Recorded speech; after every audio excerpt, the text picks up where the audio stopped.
jinete estelar. Cabalgando hacia las estrellas.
Buenas noches amigos y bienvenidos al primer programa de la segunda temporada ya de este Jinete Estelar. La verdad es que hoy tenemos un programa bastante variado. Por un lado tenemos a Hugo Vera, periodista panameño del canal Así Están las Cosas en YouTube. También tenemos a Sergio, nuestro querido Sergio Kum, músico con la sección La Clave Insólita. Y también tenemos la entrevista de un escultor sevillano, Alejandro Verdugo. Para cuando estaba pensando en hacer Bueno, lo primero, sabéis que en esta primera parte del podcast a mí me da por hacer un poco de actualidad y tal, de hablar un poco de las cosas que están pasando. En esta ocasión, bueno, la cosa más gorda que ha pasado en los últimos días es el asalto al Capitolio, ¿verdad?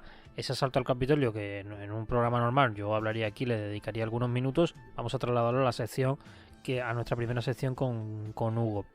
De manera que voy a dejar eso para la sección. También tenemos como noticia así en nuestro país, en España, de esta nevada Filomena, ¿no? Este temporal que ha nevado en prácticamente toda la zona central y norte de España. En el sur no hemos visto absolutamente nada, más allá de un descenso de las temperaturas, pero nada más. Me hubiese gustado ver la nieve, pero aquí nos quedamos sin ella. Pero bueno, teniendo en cuenta la de accidentes que está habiendo por el resto de nuestro país, no sé qué es mejor, ¿verdad? Aparte de eso, tenemos el omnipresente ya desde hace demasiado tiempo coronavirus, ¿verdad? Quería hacer una reflexión respecto a la libertad, un poco de palabra, ¿no? Un poco a la libertad para las ideas y para la reflexión, porque recientemente, hablando me he dado cuenta de que la gente tiene muchas reticencias a expresarse. ¿Por qué digo esto?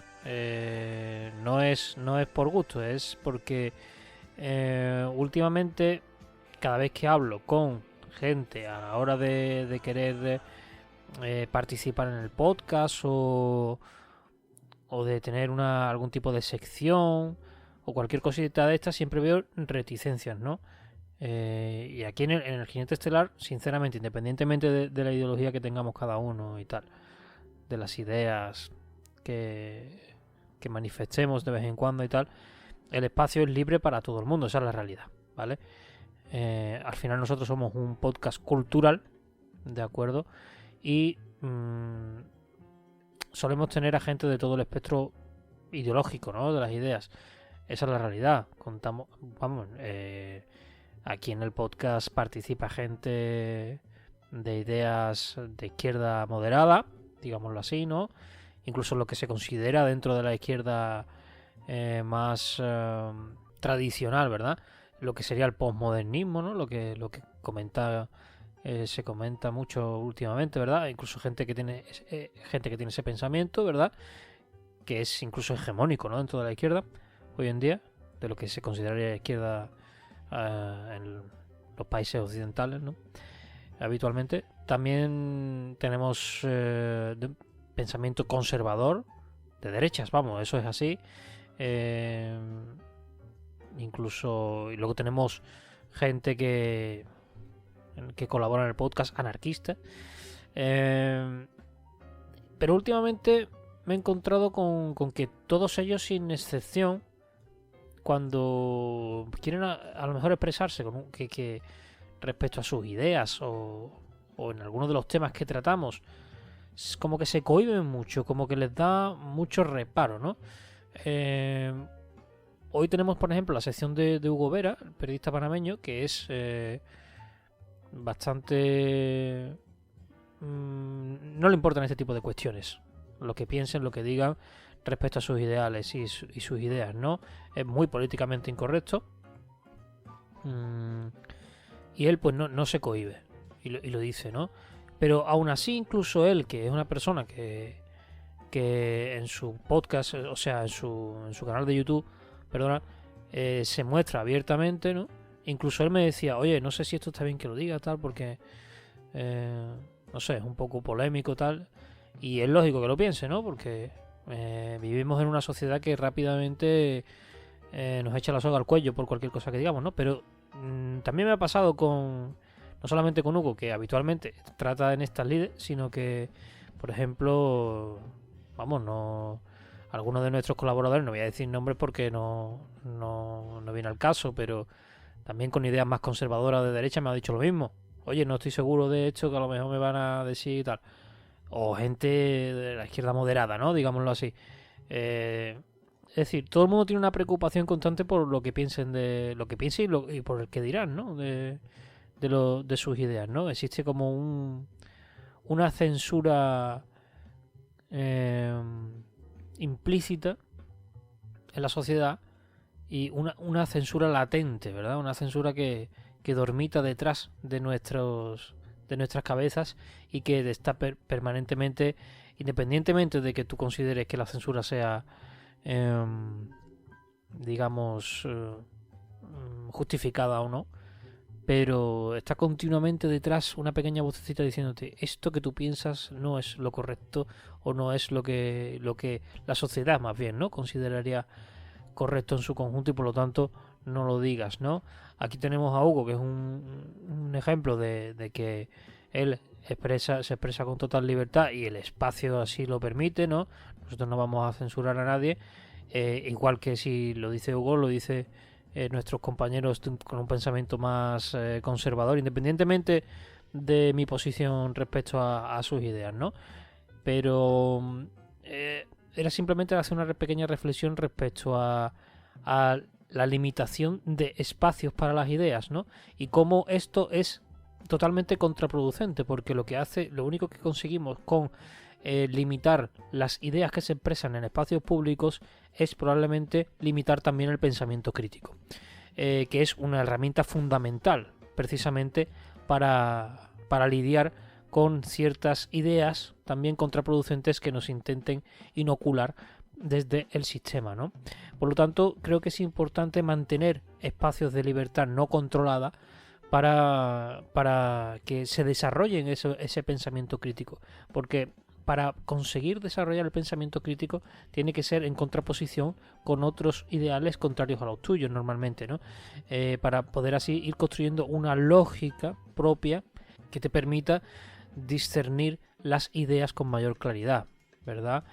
Creo que es fundamental. Entonces, en este espacio cultural, independientemente de lo que yo piense, porque al final el jinete estelar, lo vuelvo a decir, me repito, ¿no? Pero el jinete estelar, a pesar de que yo lo conduzca, no me pertenece a mí solo, ¿no? Ya ha dejado de pertenecerme, ¿no?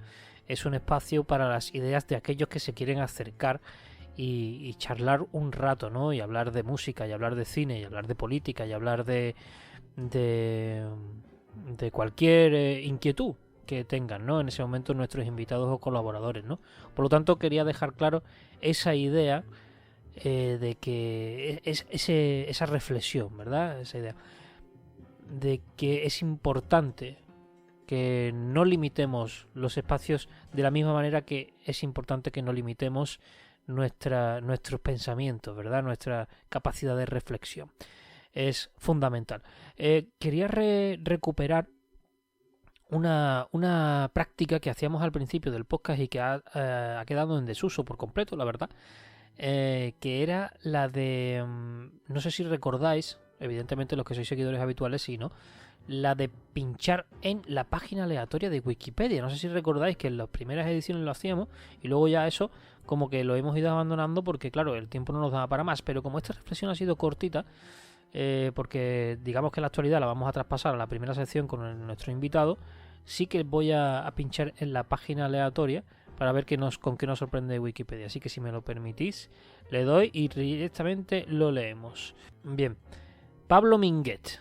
Pablo Minguet fue un xilógrafo y calcógrafo español activo en Madrid, de 1733 a 1778. Grabados, sellos, láminas, firmas y otras cosas según el título que se daba a sí mismo. En varias de sus obras tuvo algún tiempo imprenta propia y tienda en su casa de Madrid, frente a la cárcel Corte. Escribió obras de diversa naturaleza ilustradas con sus propios grabados de un sabor popular en las figuras, entre ellas el primer tratado de prestidigitación escrito y publicado en España. Bueno, pues aquí tenemos a Pablo Minguet, el xilógrafo y calcógrafo español activo en Madrid. Siempre me sorprendo mucho cuando le damos a las páginas aleatorias de Wikipedia porque yo normalmente alguna serie de pruebas previas le voy dando por curiosidad, ¿no? A ver qué va saliendo y salen unas mierdas como casas. Es decir, por ejemplo, le voy a dar otra vez Vehicle of Spirit. Vehicle of Spirit es un doble DVD en vivo de la banda finlandesa de metal sinfónico Nightwish. Fue publicado el 16 de diciembre de 2016. Vamos a hacer una prueba más. Cryptometrium. El Cryptometrium es un género de musgos hepáticas de la familia Aetoniaceae. No, mentira. A ver si, por favor, calma, Álvaro. Lee esto con tranquilidad. Aetoniaceae. Comprende 4 especies descritas de esta. Como podéis comprender, la mayor parte de las páginas aleatorias que le damos son basuras impresionantes de ese tipo, mucho nombre en latín de científico y cosas de estas.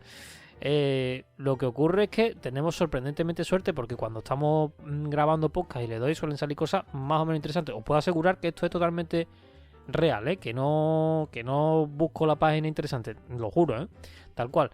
Bien, ahora sí ya, amigos, voy a dejar de dar la chapa y vamos a ir directamente a la primera sección con nuestro invitado Hugo Vera. Recuerdo que las secciones de hoy son Hugo Vera, periodista panameño, del canal Así Están las Cosas en YouTube, lo pueden encontrar en YouTube y en redes sociales. También tenemos a Sergio Wum, el músico de la banda de doom metal Wum, que nos va a traer su sección clásica ya, La Clave Insólita. Y luego tenemos al escultor Alejandro Verdugo, que recientemente una de sus obras han salido en la película Una vez más del Festival de Cine de Sevilla y que nos va a hablar un poco de su proyección artística y una serie de cuestiones donde podemos ver sus últimas obras, ¿no? También os recomiendo que lo sigáis en redes.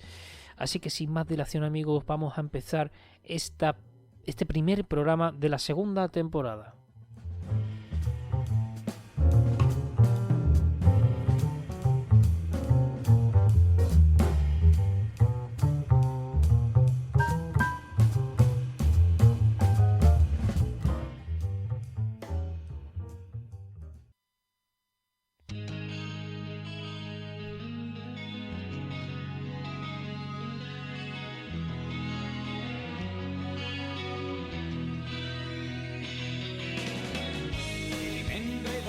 Siempre entre algas, araña contra los dedos, cierras la madeja con el fastidio del destino y el mordisco lo dan otros. En días ensangrentadas y miradas de criminales, a grandes rasgos podría ser.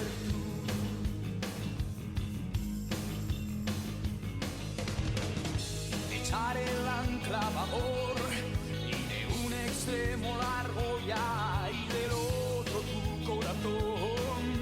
Mientras tanto, te sangra y el mendigo siempre a tu lado, tu compañero de viaje. Cuando las estrellas se apaguen, tarde o temprano, también vendrás tú. El pasado 6 de enero, partidarios de Donald Trump irrumpieron de forma violenta en el Capitolio, sede de las dos cámaras del Congreso de Estados Unidos, durante la sesión en la que se estaba recontando los votos electorales de los estados para certificar la victoria del demócrata Joe Biden en las elecciones presidenciales de noviembre. Independientemente de lo que pensemos en relación a este evento, lo que está claro y lo podemos dudar es que es una cuestión histórica, eso está claro, ¿no? Que pasará seguramente a los anales de la historia y que será contado por generaciones. Para hablar de este tema, hoy tenemos con nosotros a un invitado de excepción, sin duda, periodista panameño, más conocido en los mundos de internet por conducir el canal de YouTube Así están las cosas, el cual, según la descripción de su biografía en Instagram, indica: hacemos periodismo al servicio de la clase trabajadora, buscamos romper el cerco informativo que imponen los de arriba. Os animo encarecidamente desde aquí, desde Jinete Estelar, a que sigáis Así están las cosas, tanto en YouTube y en redes. Y contamos hoy con su representante, Hugo Vera. Buenas noches. Buenas noches y muchísimas gracias por la invitación. Un gran honor estar acá. Es mucho más, o sea, invitado de excepción creo que me queda un poco grande, ¿no? Un poquito grande, sí. Oye, no es para menos, no es para menos. Sí, y sobre el hecho ese que mencionás, ¿no? De que evidentemente eso que pasó en Estados Unidos es algo histórico, no importa de qué lado de la historia nos ubiquemos. Y te lo digo como perteneciente a un país de América Latina, una cosa así en cualquier otro país hubiera valido para una intervención militar, porque que pasara semejante cosa. O imagínate vos, porque estuvieron cuánto tiempo los estadounidenses contando votos para que pase después una cosa así, que vengan seguidores del otro equipo. Eso me parece una desestabilización en una democracia, ¿no? Y típico de república bananera, como señaló George Bush. Totalmente. Sí. Es tal cual. La verdad es que todo lo que rodea a este evento es un poco esperpéntico, es un poco caricaturesco, ¿no? Es como un absurdo que siendo en Estados Unidos sorprende cuanto menos, porque nos esperamos otra cosa. Es decir, la imagen constante que se proyecta, que es una chuflada, pero es así, la imagen constante que se proyecta es de una seriedad que en los últimos años se ha perdido por completo. Se ha perdido, verás, ¿qué te voy a contar yo respecto a lo que opino de esto, ¿no? Pero sí que es verdad que esa imagen de ley y orden por los suelos, eso es evidente. Sí, yo pienso que más que una imagen de seriedad, lo que se te viene es una imagen de serie, pero no sé si conoces South Park, el capítulo ese, ¿no? Yo creo que lo que vimos ahí y lo que se está viendo en la sociedad estadounidense, no sé qué concepto tienen de los Estados Unidos en Europa. Yo pienso que los europeos tienen un concepto todavía un poco más grotesco, ¿no? de los estadounidenses. No quiero hablar mal de la gente en sí, sí. Pero normalmente el que ha tenido contacto mucho tiempo con estadounidenses se ha dado cuenta que las cosas no son tan bonitas como se pintan hacia afuera. Acá en Panamá nosotros, por ejemplo, desde 1800 y tanto, pero 1903 formalmente los tuvimos dentro de una colonia, dentro de una quinta frontera a lo interno de Panamá, y convivíamos con ellos. Sabíamos que eran racistas. Tuvimos un estado prácticamente donde precisábamos los panameños. Yo soy uruguayo, vivo en Panamá hace mucho tiempo. Precisábamos un pasaporte para entrar a ese territorio panameño, ¿no? Entonces sabíamos cómo se comportaban, cómo reaccionaban. Esto que nosotros vimos ahí, o un presidente como Donald Trump, o los seguidores de Trump, representan un Estados Unidos que no se nos muestra muchas veces más allá de series como South Park, o esa gente a veces que se burlan de lo que ellos llaman white trash y todo eso. Claro, sí. Esa población es población estadounidense de la clase trabajadora. Estén del lado donde estén, ¿no? Y en su composición. Pero ese es el Estados Unidos del que no se habla, porque lo que pasa es que a nosotros nos han presentado a Estados Unidos como una democracia a imitar, y una democracia perfecta, un sistema perfecto, pero tiene que ver con eso, ¿no?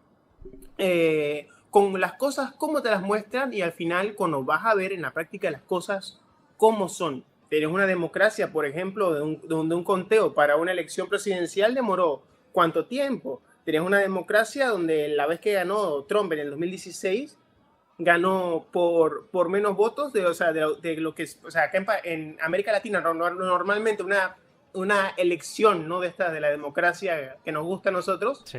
es por mayoría, ¿sí? Ni siquiera eso, ¿no? Pero te dejo seguir hablando para que dirijas vos. Y yo, No, si me voy a alargar. no sé, a mí me encanta que aportes hasta este nivel, ¿no? Y que tú divagues. O sea, aquí esto es terreno libre. Sí que es verdad que otra cosa no, pero en vender, los americanos son la élite, eso está claro, ¿no? Y eso implica también vender su imagen y su cultura, que es una cultura que es como una plaga de langostas, ¿no? Arrasa con todo y no deja solamente yermo a su paso, ¿verdad? Por cierto, que no hemos hablado del temazo que nos acompaña hoy, nuestros compatriotas héroes del silencio. Es como un extraño, dibuja la espiral de la derrota y oscurece. En este tema que a petición de nuestro invitado hemos introducido hoy como introducción. Sirena Varada de Héroes. Vamos a hablar un poco, si te parece, Hugo, vamos a estructurar un poco la charla de los antecedentes al suceso en sí. Es decir, cómo se ha llegado a este hecho concreto, ¿verdad? A que los manifestantes, esa turba enfurecida, termine por asaltar el Capitolio. Hay una serie de elementos, ¿no?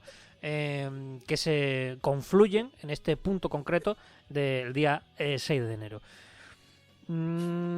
Lo que está claro es que la campaña en sí de Trump, tanto en las elecciones en las que fue elegido como presidente, así como el discurso que ha mantenido durante estos 4 años, y este final de trayecto desde que pierde las elecciones americanas contra Joe Biden, ha habido una constante campaña de, primero, desprestigio de las instituciones en sí, desde la propia presidencia, que es una cosa un poco esperpéntica, ¿verdad? Y ha estado constantemente echando leña al fuego para avivar lo inevitable que finalmente, bueno, lo inevitable, lo que finalmente ocurrió en este hecho concreto del día 6 de enero. Incluso ha sido muy sonado, que creo que tenemos un fragmento que podemos escuchar aquí, ese discurso que realizó frente a el Capitolio precisamente por la mañana ese mismo día. Si te parece, vamos a escuchar un pequeño fragmento que hemos seleccionado para que veamos el nivel de azuzamiento, ¿no? Que se diría, ¿no? De Donald Trump a las masas en este caso. We will never give up. We will never concede. It doesn't happen. You don't concede when there's theft involved. Our country has had enough. We will not take it anymore. And that's what this is all about. And to use a favorite term that all of you people really came up with, we will stop the steal. Today I will lay out just some of the evidence proving that we won this election and we won it by a landslide. This was not a close election. You know, I say sometimes jokingly, but there's no joke about it. I've been in 2 elections, I won them both, and the second one I won much bigger than the first, okay? Es evidente que cuando el propio presidente de Estados Unidos les dice a sus votantes de forma constante que las elecciones han sido un robo, más allá de lo que opinemos respecto a la veracidad de esto, ¿no? Yo considero que evidentemente Trump es un maestro del idealismo y sabe perfectamente cómo manipular a la masa, además haciendo uso de teorías de la conspiración y cosas de estas que luego hablaremos un poco. Pero en este fragmento le escuchamos hablar de que con palabras muy gruesas, ¿no? Como no lo permitiremos, el robo, ¿no? Habla de el robo. Entonces, cuando construyes durante todos tus 4 años de mandato una masa de seguidores fervientes que ven a Trump incluso como un ente casi mesiánico, ¿no? En el momento en que ese individuo al que idolatras totalmente te dice que se está produciendo un hecho delictivo, no es de extrañar tampoco que ciertos sectores más radicalizados pues se tomen lo que ellos considerarían la justicia por su mano, ¿no? ¿Cómo lo ves tú esto?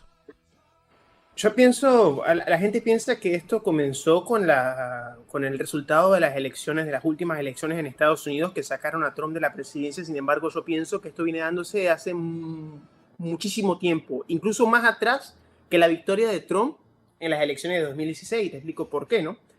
Primero porque Estados Unidos viene de una crisis gigante, ¿no? Durante los gobiernos de Obama y todo esto hubo una crisis gigante. El rescate de los bancos, el cierre de las grandes fábricas, etcétera, etcétera, que dejaron a la clase trabajadora en Estados Unidos muy golpeada. Muchísimas fábricas se fueron del país y migraron hacia China, ¿no? Entonces, hablamos de que Trump es un maestro de ese lenguaje carismático que supo conquistar a los estadounidenses.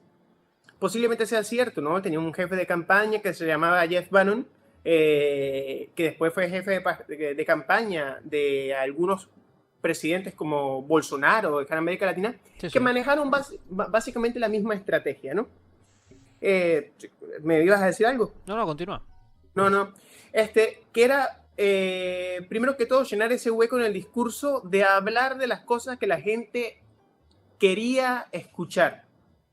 No es tanto la realidad, sino lo que la gente quiere escuchar. La gente piensa, por ejemplo, que la crisis económica no es culpa del capitalismo en Estados Unidos. La crisis económica es culpa de los chinos, por ejemplo, porque los chinos agarraron y pusieron fábricas y la mano de obra es más barata y las fábricas mudan hacia esas empresas chinas. Dentro del discurso chino, dentro del discurso de Trump durante su campaña estaba eso, ¿no?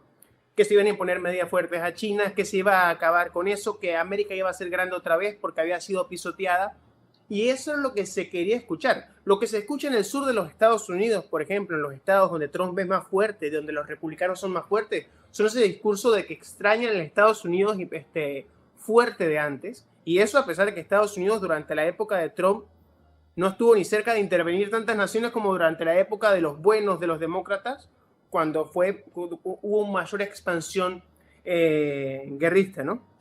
Sacando el tema de que como... Entonces lo que digo es que ellos primero comienzan con ese discurso que es el discurso que había perdido, por decirlo así, la izquierda estadounidense que llaman los demócratas, y lo toma y comienza a decir lo que la gente quiere escuchar, ¿no? Y comienza a hablar de los enemigos también del pueblo estadounidense, porque los enemigos del pueblo estadounidense tenían la culpa de que ellos estuvieran así, porque América era una gran nación, más o menos ese discurso chauvinista, ¿no? De que Estados Unidos, que por ser estadounidenses básicamente somos grandes y vamos a ser grandes de nuevo. Genera esa sensación de pertenencia, gana las elecciones de 2016, podemos discutirlo acá una hora, incluso si está bien o no el sistema electoral, bajo el sistema electoral de ellos gana por los colegios electorales, y llega a ese punto, ¿no? Donde durante todo el gobierno de él, las acciones que se tomaron y todas estas cosas, incluso las cosas que se decían eran defendidas, y aparte eran defendidas bajo teorías de conspiración que a cualquier persona con sentido común le sonaban locas. Sin embargo, eso asusaba muchísimo más a los seguidores. Total. Mientras más disparatado, mientras más loca fuera la posición, por ejemplo, como si perdemos nos van a ganar, si perdemos es por trampa, es una conspiración de los chinos, es una conspiración de los venezolanos, cualquier cosa podía ser creída. Y más allá de alejar a la gente de votar por Trump, porque es cierto que el número de votantes fue mayor esta vez por Trump que en las elecciones de 2016, eso acercó muchísimo a la gente y la hizo mucho más. O sea, cuando uno tiene una posición de ese tipo, pienso que la gente, cuando se la atacan, se hace un enroque, ¿no? Como tipo en ajedrez, hace el enroque y protege la posición, y no importa qué tan disparatado sea, se genera esto. Cuando llega la elección, la gente no podía creer. Si todo el mundo decía, Trump repite en 2020 porque el discurso de los demócratas está lejos del tema de los trabajadores, del Estados Unidos profundo. ¿Sí? Sí. Y cuando llega este momento, los seguidores de él no pueden creer y le creen que en un Estados Unidos tan polarizado, que le robaron las elecciones y que le robaron el futuro, y que los demócratas, que no piensan en ellos, que para los demócratas hay otras agendas prioritarias que después vamos a hablar de ellas, no pueden haber ganado esa elección. Están tan polarizadas las cosas que él puede mandar un grupo de gente y decirle, están atentando contra la libertad, nos van a vender de nuevo a los comunistas, nos quieren quitar nuestras libertades. Todo ese discurso viejo de los Estados Unidos, sobre todo el Estados Unidos ese del sur, donde está la mayor cantidad de seguidores de Trump, se comienza a reforzar y se refuerza muchísimo más, ¿no?, de lo que se había reforzado ya durante todo, de 2008 hasta 2016, durante el gobierno de Trump, y ahora con lo que pasa con la coyuntura actual, eso básicamente les da la razón y les da un motivo ahora para reaccionar de forma violenta. Y tomando en cuenta también lo que pasó a la mitad o casi acabándose el gobierno, cuando los grupos anti-Trump, Black Lives Matter, movimientos feministas, etcétera, etcétera, reaccionaron de forma violenta. Ellos consideraban que estos grupos Antifa, Black Lives Matter eran una contra a los valores estadounidenses, y también sirvieron para reforzar aún más esas posiciones que te digo. No sé si estoy divagando mucho. No, tiene todo el sentido de lo que estás diciendo. Es decir, evidentemente hay unos... esto se va fraguando poco a poco, es decir, no es fruto de un día o dos.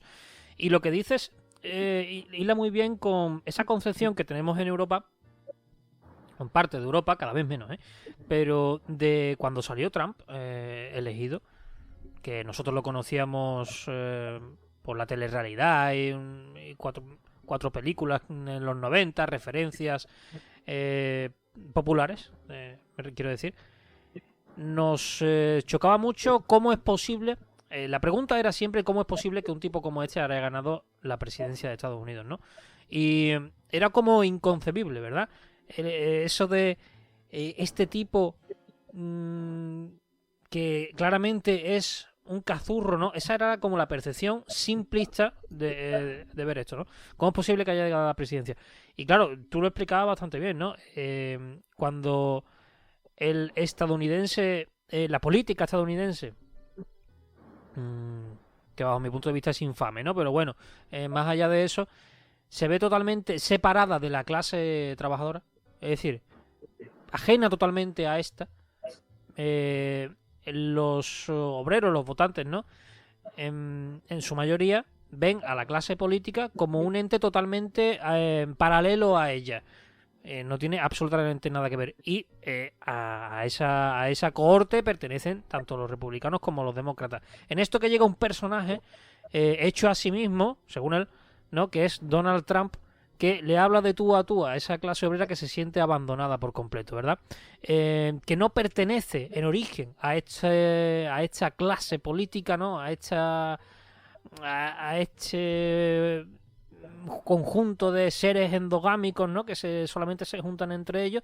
Aparece este personaje ajeno a ese mundillo, un empresario de éxito además, ¿no?, que eso en Estados Unidos además se valora muchísimo, ¿no?, esa construcción del sueño americano, tal, ese constructo, y llega este personaje que les habla cara a cara, con un lenguaje además muy llano, muy accesible a una cantidad de población muy grande, y que les habla de la crisis a un nivel que le permite empatizar muy bien con él. Es decir, utiliza un discurso que claramente cala muchísimo más fácil que si le hablas de veganismo a un obrero, ¿no? Que eso no, Claro. No tiene absolutamente ninguna capacidad de calado en las bases, ¿no? Por ejemplo. O entonces te llega Donald Trump que te habla de cómo te han cerrado las fábricas, cómo has perdido tu trabajo, y además te proporciona un chivo expiatorio, que es lo que tú hablabas de China o en fin, de Venezuela, X. Da igual el nombre, el chivo expiatorio, ya está, como elemento al cual echar la culpa. Y además se produce un efecto de ethos, ¿no?, que es ese sentido de pertenencia del propio Trump, de decir yo soy uno de los vuestros. El enemigo es la clase política y económicamente China, o los comunistas, o como lo quiera llamar, y yo soy uno de vosotros. Entonces, esa visión en Europa la teníamos totalmente sesgada. Y solamente veíamos la carcasa, el escaparate del Donald Trump que forma parte de programas de televisión y tal. Entonces, que tenga ese apoyo popular tan grande es, dentro de lo que es el contexto de lo que es Estados Unidos, es totalmente viable. ¿Vale? Volviendo un poco al tema del Capitolio, quería resaltar el hecho de cómo es posible, ¿no? Que se preguntaban, ¿no? En las tertulias políticas y todo esto se ha hecho mucha elucubración con esto respecto a cómo es posible que la seguridad del Capitolio no haya previsto este hecho o no haya sido capaz de anticiparse a ello o no estuviese lo suficientemente bien preparada para paliar o para frenar, ¿no? Lo que es la turba enfurecida. Se habla incluso por redes y en ciertos mentideros de que exista una posible, te voy a preguntar sobre tu opinión al respecto, confabulación entre la seguridad del propio Capitolio y ciertos sectores conservadores, ¿no?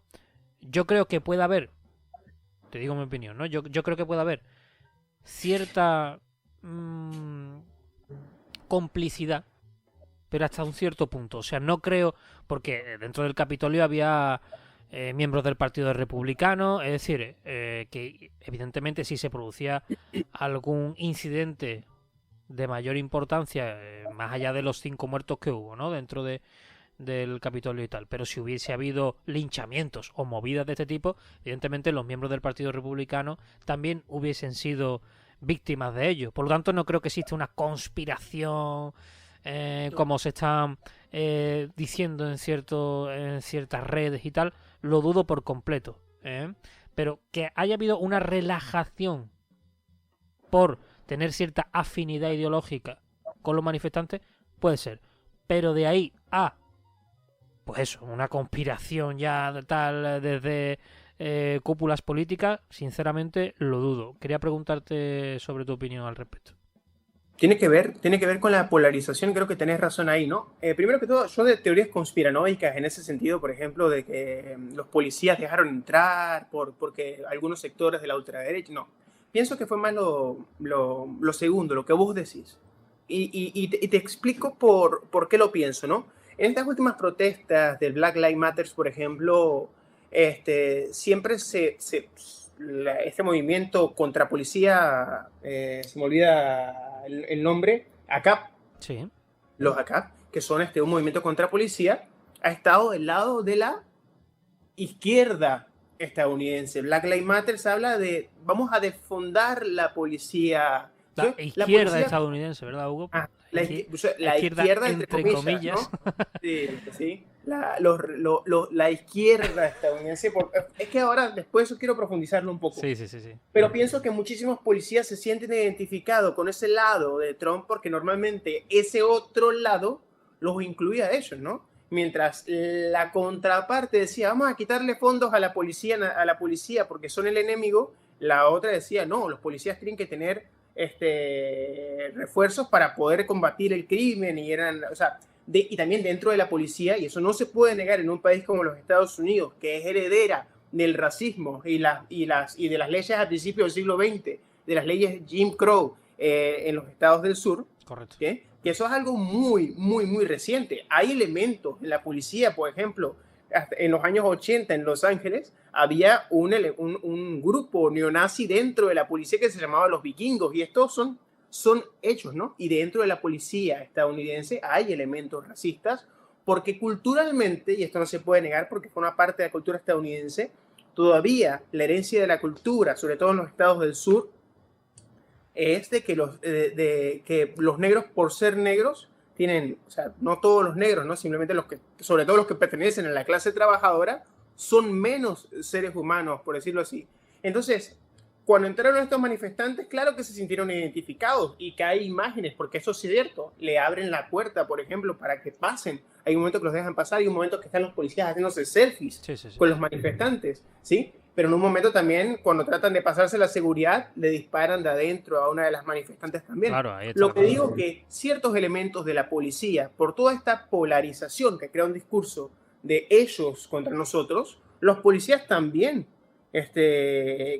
tienen opiniones políticas. Me lo van a decir ustedes en España, por ejemplo, donde vos ves dentro de los chats de la Guardia Civil cómo hablan algunos militares o policías, porque obviamente hay posicionamientos políticos y opiniones, porque no son máquinas.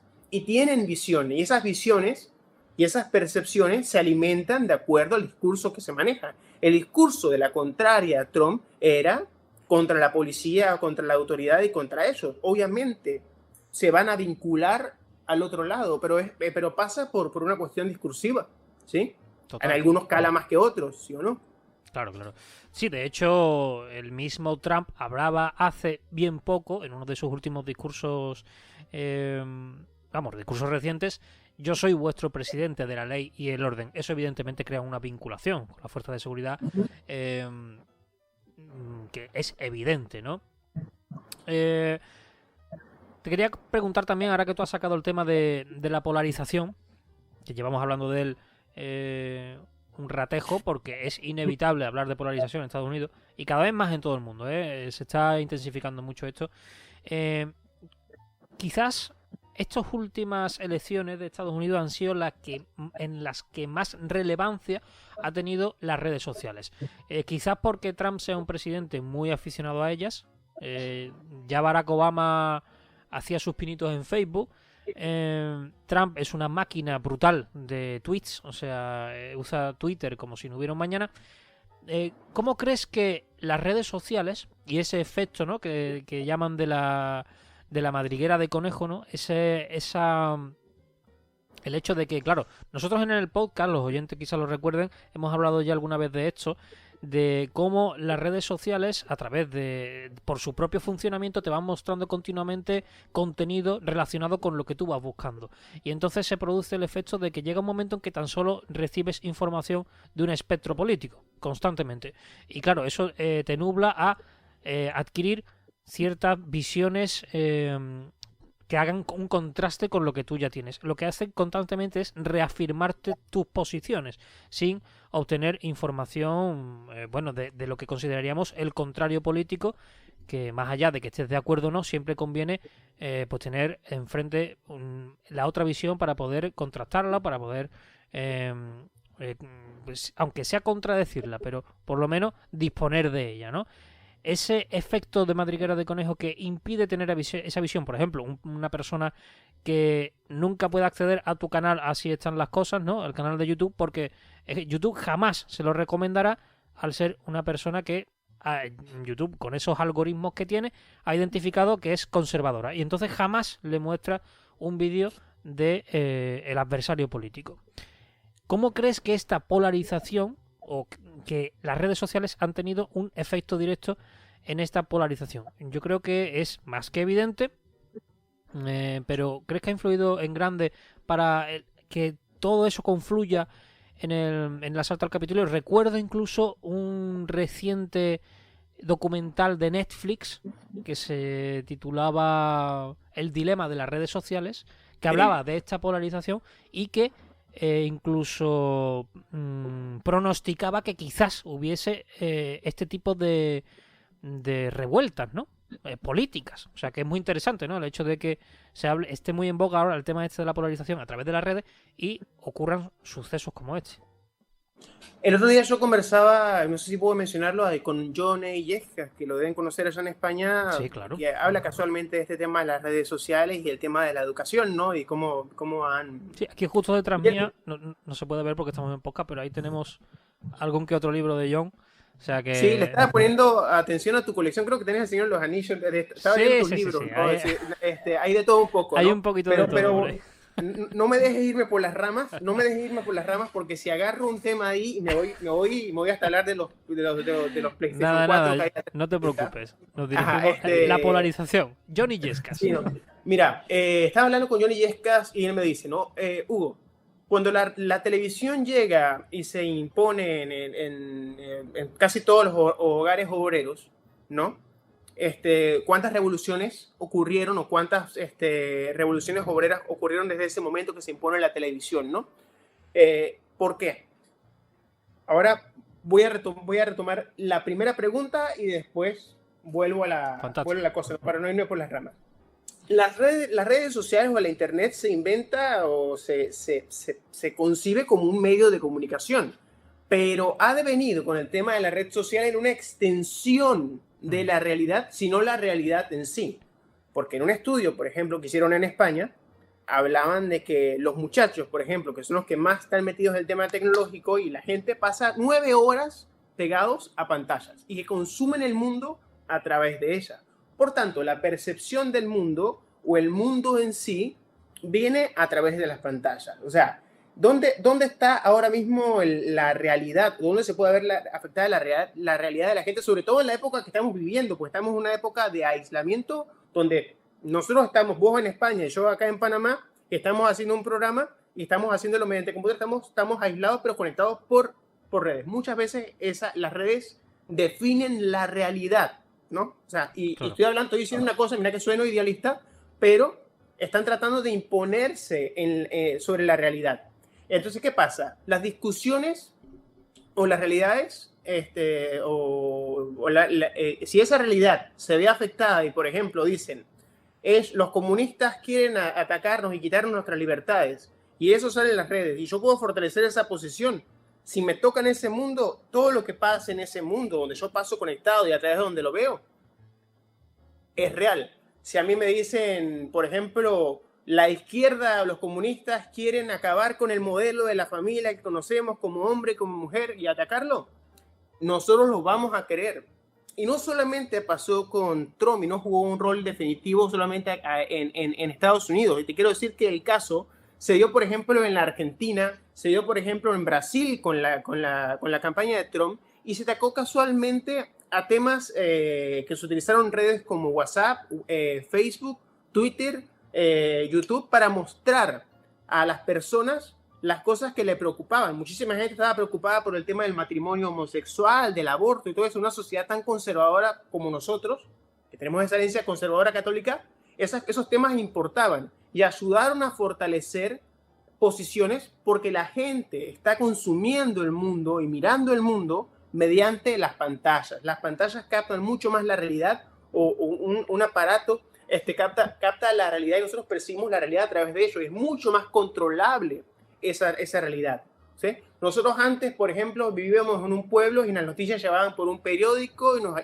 nos comunicábamos con este y con el otro. Ahora se te puede bombardear de cualquier punto y uno puede seleccionar, o los buscadores seleccionan el contenido que querés conocer, y ese contenido define la realidad. Y cuando los medios de comunicación, y esto aplica para todos los medios de comunicación, que la mayoría han migrado a estas plataformas, dicen que te dan datos para que vos te armes una opinión, lo que están haciendo es que te dan opiniones prefabricadas. Y por prefabricadas te digo que te dan piezas que te van a dar resultado, no una opinión concebida, sino una opinión que ellos quieren que vos te formes. Entonces, como estas redes sociales son extensiones de realidad y te dan las piezas para esto, ya se puede jugar con cómo las personas interpretan, ¿no? Lo que nosotros pensábamos que era un loco antes en una plaza hablando solo, ahora es un profeta, porque tiene redes, porque tiene medios y porque se puede alterar la realidad. Las cosas que parecían disparatadas antes y que las metían por la televisión y la gente las creía, ahora la gente las cree más porque está todo el mundo bombardeado con esto. Y hay otra parte más, que la educación actual, ese modelo prusiano de educación, no preparó a la sociedad industrializada para esto, porque el modelo prusiano era simplemente agarrar a los muchachos y llenar a las personas como frascos para tirarlos a la línea de producción. Tanta información que tenemos ahora, sin un pensamiento crítico, creó ovejas. Nosotros tenemos un grupo de personas que son susceptibles a la información o susceptibles a tomar opiniones como ciertas sin siquiera criticarlos por un modelo de pensamiento, ¿no? Básicamente es lo que está pasando. ¿Por qué juegan un rol definitivo en las elecciones de 2016? Porque, bueno, la gente ya pensaba, como te digo, en 2008, que los chinos eran el enemigo, que los migrantes eran el enemigo. Si vos tenés medios de comunicación que te los pueden dirigir a vos de acuerdo a tus intereses y te llenan de esa información, pues esto que yo pensaba es realidad. Mira, este medio de comunicación lo dice y no lo voy a cuestionar porque esa es mi posición. Esa es la posición que yo quería saber. En Brasil, y disculpa que salte tanto porque es el mismo caso, mira, los homosexuales quieren acabar con la familia, los izquierdistas tienen el discurso de la escuela de Frankfurt, el marxismo cultural, y quieren imponernos ahora el rompimiento del modelo cristiano que conocíamos, porque fracasó la Unión Soviética, y todas esas cosas se toman como realidades. Por eso tienen ese peso las redes sociales, volviendo al tema. Por eso porque se volvieron no un medio de comunicación, sino una extensión de la realidad en sí. Y las batallas ideológicas se están peleando ahí porque el mundo que estamos habitando está dominado por las pantallas. Por lo menos en ciertos lugares del mundo. Totalmente. Recomiendo, ya que tú has mencionado a John Illescas, su libro Educación Tóxica, porque habla mucho de esto y lo ejemplifica muy bien, cómo el dominio de la cultural que se ejerce en redes sociales crea esos seres humanos prefabricados, ¿no? Con ideas prefabricadas. Es interesante que menciones cuestiones como el marxismo cultural o a ese profeta que antes no era nadie y que ahora se convierte en adalid de ciertas teorías conspirativas en Internet, porque quería comentarte también qué opinabas respecto a cómo ese idealismo, ¿verdad? Y cómo esas teorías de la conspiración, que hace unos años nos parecían simplemente... Ya hemos hablado de esto alguna vez en el podcast, me repito, de cómo las teorías de la conspiración hace unos años nos parecían unas cuestiones que estaban reservadas para ciertos locos con sombreros de papel de aluminio, que simplemente se limitaban a decir chorradas en Internet y que había grupúsculos que lo seguían, pero que eran todos una serie de magufos. Y sin embargo, esta gente está teniendo una presencia real en la política actual. Y, además, muy fuerte. Es que de los, no sé si han sido 74 millones los que han votado a Trump aproximadamente. Por ahí sí, por ahí cerca. Por ahí han ido las cifras.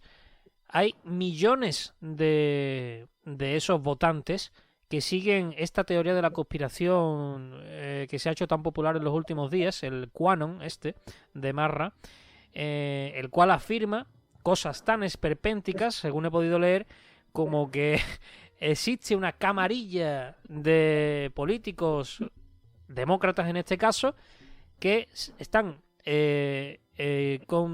confabulados con ciertos círculos de pedofilia, una movida así, y que se dedican a hacer ritos satánicos. Atención, yo sé que esto suena muy absurdo, pero hay millones de votantes que creen esto a pies juntillas. Son extremadamente peligrosos. Esto era una broma y ha dejado de serlo, pero suena a broma cuando lo cuentan, ¿no? Y que controlan no solamente Estados Unidos, sino el mundo. Y Donald Trump, una vez más, hace las veces de ese elemento divino, prácticamente mesiánico, una vez más, ¿no? Que viene a purgar a toda esa plebe, a toda esa plaga, ¿no?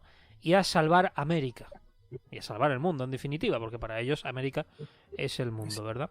Esto es una teoría de la conspiración que me suena a mí a... ¿cómo se llamaba esta de los judíos? El de Sion. Se me ha ido. Los sabios, Sí. De los sabios del cielo, no, vos decís tipo... Te lo digo ahora mismo. ¿Lo mismo? Vamos a buscarlo ahora mismo. Para salir de duda. El protocolo de los...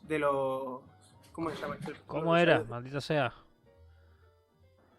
Protocolo de los sabios de Sion, a ver.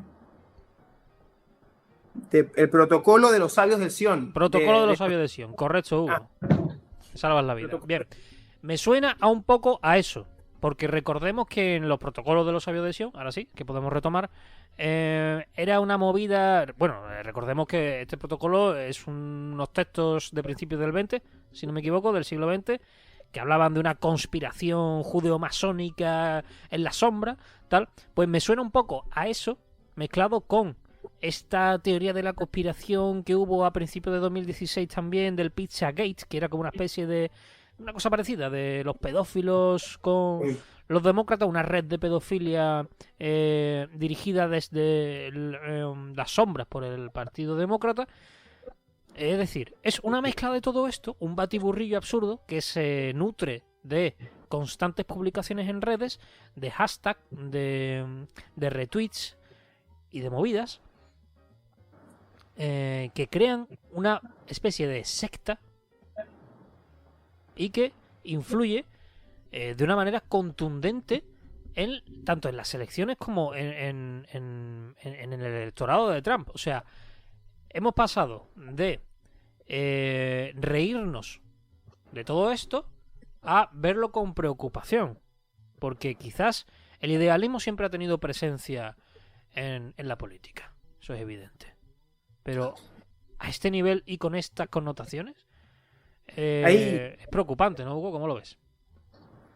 Creo que ahí está la contradicción, no quiero irme otra vez por las ramas, no, pero ahí está la contradicción, ¿no? De que el avance tecnológico no significa que vaya de la mano del desarrollo intelectual humano.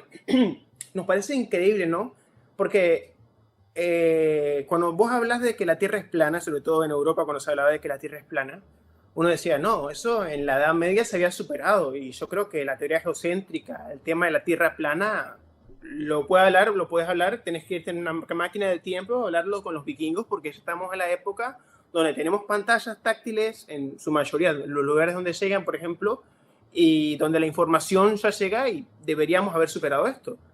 Sin embargo, a la vez que nos llega información de todo tipo. Y esto ha alimentado, por ejemplo, movimientos en Estados Unidos, que es un país, y eso te dice de la descomposición social en la que se ve, como creo, a los finales del Imperio Romano, la descomposición social que tiene, donde, por ejemplo, los antivacunas ya son ley, donde hay enfermedades que se habían considerado erradicadas, ahora han vuelto a aparecer porque la gente ha dejado de vacunar a sus hijos, porque las vacunas son una especie de conspiración para volver a la gente autista o colocarles chip. La gente cree esas estupideces, la gente cree en los reptilianos, la gente cree en los chemtrails que dejan las cosas. El otro día en España había una señora quemando nieve y diciendo que olía a plástico y era benceno, obviamente, que era de los chemtrails. Y creemos. ¿Por qué? Porque antes había un loco en la plaza que se le ocurría decir, la Tierra es plana. Y decía, ¿qué loco de la plaza? No, lo que pasa es que ahora ese loco de la plaza va en internet, se abre una página, paga un dominio por 250 euros y comienza a escribir, y otro loco que está en otra parte del mundo se conecta con otro montón de locos y crean una cámara de eco donde se dan la razón. Y la gente, hay gente que entra porque se hacen los intereses, ahora dice, cuestiónalo todo, ¿no? Entonces comienzan a cuestionar incluso hasta las cosas más básicas, ¿no? Vamos a cuestionar que 2 más 2 es 5. Vamos a cuestionar también la ciencia, vamos a poner todo en duda, ¿no? No ponen en duda cosas brutales, ¿no? O sea, no utilizan la famosa navaja de Occam. Claro. La navaja de Occam te dice que siempre la solución más sencilla a un problema, ¿ok? Por ejemplo, se cae un árbol, vos decís, se cayó porque estaba podrido, no que un dios lo tiró ni nada. La navaja de Occam es lo esencial para resolver los problemas lógicos. No siempre te vas por la solución más sencilla, sino todo este tipo conspiranoico. ¿Y qué ha alimentado todo eso? Por ejemplo, como yo te decía, que las redes sociales se habían vuelto una extensión de la realidad, ahora toda esa gente que en un momento nosotros considerábamos locos o aislados, tienen una herramienta para conseguirse otras personas que piensen igual que ellos, y se alimentan y contagian a otras personas, y cada vez consiguen más pruebas, por más locas que sean, y se aíslan en esas cámaras de eco y comienzan a reforzarse. Muchísimas de estas teorías de la conspiración han servido, por ejemplo, a Trump. Por ejemplo, el tema de las mascarillas, por ejemplo, el tema del 5G chino y todo eso, se sumó a la gente de Trump que decía que las mascarillas las querían imponer los demócratas para acabar con la libertad, imponer el marxismo, imponer el comunismo al estilo chino en Estados Unidos. Y escuchamos un montón de cosas. Acá dicen, por ejemplo, que la vacuna te va a instalar un chip. Y yo digo, bueno, ¿será que antes con el 4G no se podía y estaban esperando el 5G para meternos el chip? Y ese chip, en todo caso, ¿para qué carajo será? ¿Para qué me quieren meter? O sea, no tiene sentido. Pero todas esas cosas se alimentan y se dan como ciertas, ¿no? Entonces, por eso yo te digo, la percepción de la realidad porque vivimos en mundos virtuales. Los muchachos viven en juegos de video todo el día, donde su realidad es esa, su conexión al Instagram es esa, la realidad que presentamos mediante una foto es la realidad, un video es la realidad, una página, tomamos lo que dice cualquier medio de comunicación, porque siempre nos dicen, para verificar que la información es cierta, tienen que tener un medio reputable de información. Es como, si va a CNN y lo dice CNN, es cierto, y tomamos la realidad como tal, ¿no? Obviamente, porque ese es el otro extremo. Pero pienso, ¿no?, que toda esta movida de las teorías de conspiración tienen lugar ahora porque estamos todos conectados, la mayoría de las personas están conectadas, y esas personas que antes eran vistas como locas del pueblo o tenían un sombrero de aluminio, ahora tienen la posibilidad de conectarse, hacerse una página y conseguirse un grupo de locos que lo sigan y a la vez reforzar esto, o sea, reforzarlo a tal punto, por ejemplo, como le preguntaban la otra vez a una de estas terraplanistas si ellos habían viajado en avión, ¿no? Y ellos decían que sí, y decía, ¿y ustedes cuando viajan en avión no se dan cuenta que el horizonte va cayendo? Y él decía, uno decía que eran pantallas que colocaban en las ventanas del avión, y otro decían que las ventanas del avión estaban colocadas de una forma que dieran esa impresión, tipo un ojo de pez, para que se redondeara. Claro. Entonces vos decís, a cada pregunta hay una respuesta, y por más disparatada que sea, como decía Goebbels, el ministro de propaganda de Hitler, una mentira repetida 1000 veces se vuelve una verdad, y una mentira repetida 1000 veces se puede repetir 1000 veces en la internet. Y es cierto, estamos viviendo en la época de la ilustración, de la época estamos al tope de la civilización en el tema tecnológico, pero volvemos al triunfo del idealismo más burdo, ¿sí? El idealismo que concibe que el mundo no existe fuera de nosotros, sino solamente adentro de nosotros, y vale solamente por la interpretación, o vale solamente por nosotros lo que nosotros percibamos de él. 2 más 2 es 5, un perro es gato, una mujer es hombre, o soy lo que quiera ser, ¿sí? Pero la realidad ya no pesa. Y no quiero extenderme mucho más porque igual te cierran el programa. Sí. Ya veo por dónde ibas. La cuestión, pero es real, ¿no? Es la realidad. La negación de la realidad, ¿verdad? Y tú muy bien hacías la referencia de Goebbels, ¿no? Que fue un maestro en esto, sin duda.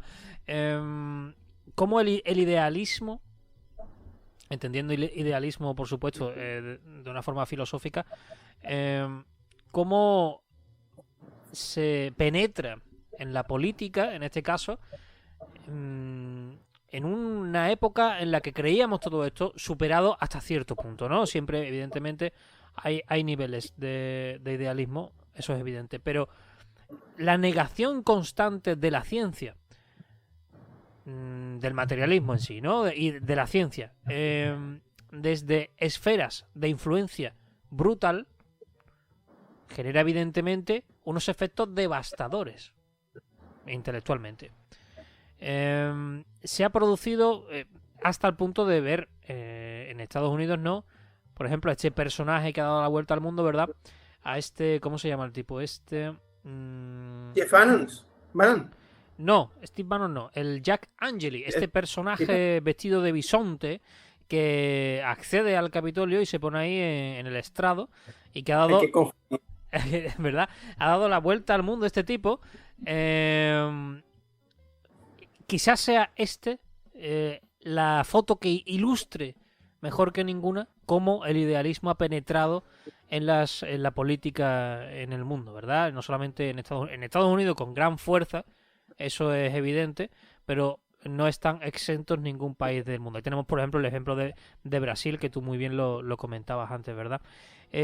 Vamos a hablar ahora, Hugo, de yo creo que el mondongo más gordo, que es la responsabilidad de la izquierda, entre comillas, demócrata, ¿verdad? En todo esto. Porque no vamos a cegarnos. Los demócratas tienen un papel fundamental en que haya masas de seguidores pro-Trump, muy radicalizadas. Ya dábamos unas pinceladas de esto al principio del podcast, cuando hablábamos del abandono de la lucha de clases, básicamente. El abandono de la lucha de clases por parte... Bueno, el abandono. ¿Qué abandono? Si es que esta gente nunca han abrazado la lucha de clases. En Estados Unidos eso no se ha visto jamás, más allá de 4 o 5, en fin, ya sabes a lo que me refiero. Pero, ¿cómo la desafección, vamos a llamarlo así, ¿no? La lucha de clases quizás se le quede muy grande a Estados Unidos, pero la desafección de los demócratas con la clase obrera, la separación total, que han puesto una barrera entre la clase obrera y sus supuestos representantes naturales, que no lo son, ¿cómo ha dado esto alas a Donald Trump para que ese electorado que se ve huérfano se abrace totalmente a sus postulados, a su retórica, ¿no? A su retórica peligrosa, ¿verdad? ¿Cuál crees tú que ha sido el papel de estos también enemigos de clase? Tanto Donald Trump como los demócratas, ¿no? Claro. Primero que todo, ¿no? O sea, la clase obrera es clase obrera, se perciba o no se perciba como tal, ¿no? La mayoría de la clase obrera en este mundo, por la superestructura, o sea, no se cuestionan las injusticias y todo esto porque forman parte, por decirlo así, de la estructura en la que vivimos, ¿no? O sea, y en Estados Unidos, vamos a hablar del caso estadounidense, por ejemplo, la clase obrera existe. La clase obrera existe más allá de que se perciba o no como tal. Vos bien lo dijiste. Pero el tema es que no creen en el concepto ese de lucha de clases, o por lo menos el concepto de la lucha de clases no es algo que nosotros lo empujemos o no. Eso ocurre porque la lucha de clases es las contradicciones, o sea, las contradicciones que existen entre los intereses de la clase trabajadora y los dueños de los medios de producción. O sea, y esa clase trabajadora está definida por su posición frente a los medios de producción. Lo que pasa es que en Estados Unidos hay primero que todo, una falta de cultura grandísima, ¿no? Y luego también el concepto de izquierda y derecha se rompe muchísimo en Estados Unidos, porque los estadounidenses hablan de izquierda y derecha, decir los demócratas son de izquierda porque persiguen reformas tipo, son pro aborto, son pro matrimonio igualitario, son pro leyes trans, de reconocimiento, etcétera, etcétera, etcétera. Que si vos vas a la larga y te metes a un pueblo de trabajadores, o puedes ir a un barrio de trabajadores en España y preguntarles si les preocupa más lo que van a comer o lo que van a trabajar, o si les preocupa que las personas del mismo sexo se puedan casar, o si María puede ser Juan, etcétera, etcétera, etcétera. Que eso es tema aparte, pero no forma parte de los problemas de clase. Y te pongo un ejemplo. Vice, una empresa de noticias, hace un reportaje de cómo los votantes de una zona de Virginia minera habían pasado de votar demócrata siempre a votar a Trump. ¿Por qué? Porque los demócratas, el congresista demócrata, había, por presiones de los lobbies ecologistas, cerrado las minas donde trabajaban y había dejado un montón de gente sin trabajo. Entonces se pone ese lobby ecologista progre por encima de la clase trabajadora. Entonces vos vas a hablarle, por ejemplo, a esa gente en Virginia, no, nosotros vamos a reabrir las fábricas. Y la clase trabajadora quiere escuchar eso. La clase trabajadora está interesada en una cosa, y eso lo va a definir tu clase. Vos querés trabajar y querés comer, y creo que todo ser humano quiere eso, ¿sí? El problema es que el discurso de la supuesta izquierda estadounidense está tirado al lado del posmodernismo, como lo ha hecho casi toda la izquierda alrededor del mundo. Ustedes tienen un caso. Creo que España, y no me van a dejar mentir, creo que definen a España como el gobierno más progresista del mundo. Incluso algunos lo dicen socialcomunista, ¿no? Pero ahí tenés, por ejemplo, cuáles han sido las prioridades. A ustedes les va a subir 27% la factura de luz, en una de las olas de frío más grandes de la historia de España, si no me dejas mentir. Sí, sí. Están no sé cuánto presupuesto para el Ministerio de Igualdad, para una ley trans, que no tiene nada que ver con las necesidades mientras la gente está en ERTE o tiradas por la crisis, o, ¿me entendés? O los jóvenes no encuentran trabajo, etcétera, etcétera.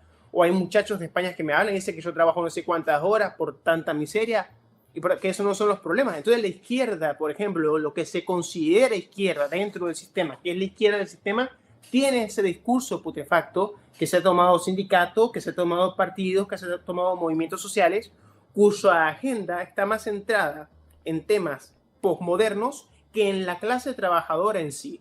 En Brasil, por ejemplo, en Estados Unidos, por ejemplo, los discursos que calaron no fueron los del comunismo es lo que era. No, el comunismo significa el fin de la familia, el comunismo significa el fin de la libertad, la izquierda significa el fin de la vida, por ejemplo, el proaborto, todo eso lo relacionan con eso. Y se gana en contra de la izquierda, o la concepción de izquierda es esa, porque la izquierda ha tomado esas agendas. En América Latina y en los países europeos, además del revisionismo que adoptaron después de 1900, del 20 Congreso del Partido Comunista de la Unión Soviética, Sí.